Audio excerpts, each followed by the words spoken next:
Hello बच्चों, कैसे हैं आप। आशा करती हूँ आप सभी बहुत अच्छे होंगे। बच्चों, आज आपकी हिंदी की क्लास 3rd का चैप्टर नंबर 7 शुरू करते हैं। आपके चैप्टर का नाम है बच्चों कंजूस। ठीक है, ये कहानी है जिसमें थोड़ा कंजूस पने की चीज़ें हो रही हैं। चलिए शुरू करते हैं कहानी को कि है इसमें क्या। ठीक है, चलिए।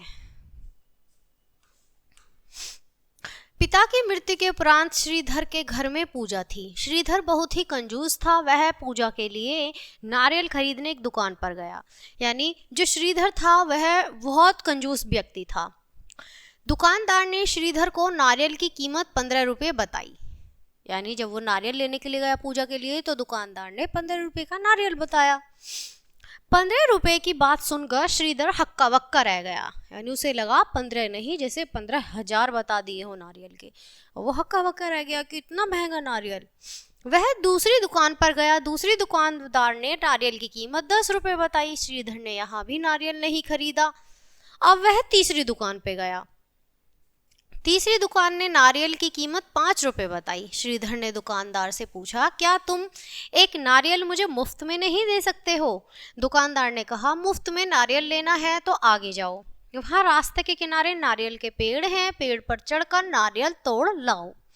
यानी उसने सलाह दी कि भाई तुम्हें फ्री में ही चाहिए तो नारियल का पेड़ है पास में, वहाँ ऊपर चढ़ो, नारियल तोड़ो और ले जाओ। मुफ्त में नारियल लेने के लिए श्रीधर पेड़ों के पास पहुंचा। नारियल के ऊंचे ऊंचे पेड़ को देखकर एक बार तो वह डर गया, परंतु कंजूसी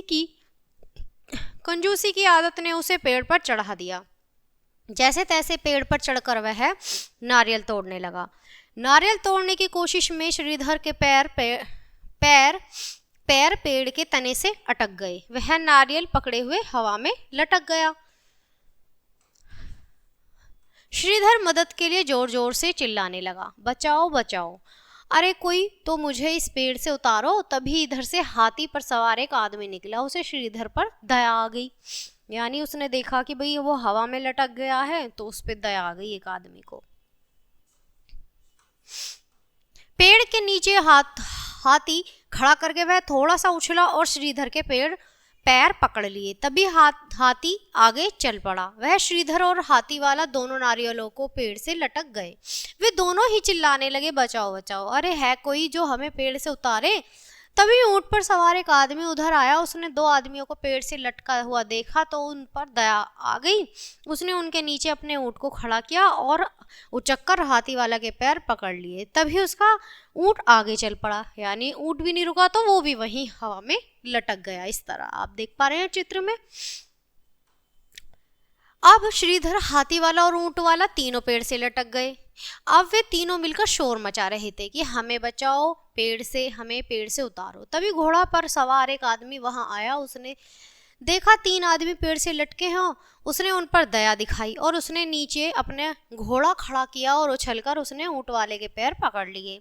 तभी उसका घोड़ा भी आगे चला गया। तब तो चारों ही पेड़ से लटक गए।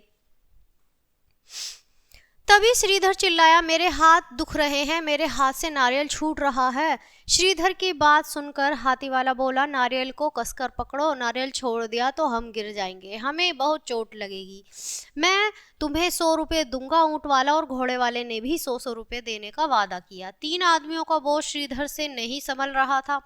उसके हाथ सचमुच दुखने लगे थे। वह सोचने लगा, शायद कोई इधर से गुजरे और हम सब सकुशल नीचे उतर जाएं। थोड़ी देर बाद वह फिर बोला, मैं नारियल को और अधिक देर तक नहीं पकड़े रह सकता, मेरे हाथ से नारियल फिसल रहा है। हाथी वाला, ऊंट वाला और घोड़े वाला तीनों एक साथ चिल्लाए, नारियल कसकर पकड़ो, इसे मत छोड़ना, हम तुम्हें 100 रुपये और देंगे। श्रीधर के मन में लालच आ गया और वह हाथों को फैलाते हुए बोला, तब तो मेरे पास इतने सारे रुपए हो जाएंगे। नारियल के हाथ से छूटते ही चारों धड़ाम से नीचे आ गिरे। चारों को काफी चोटें आई। श्रीधर को अपनी कंजूसी का फल मिल गया था। वह लंगड़ाता हुआ बिना नारियल के ही घर चला गया।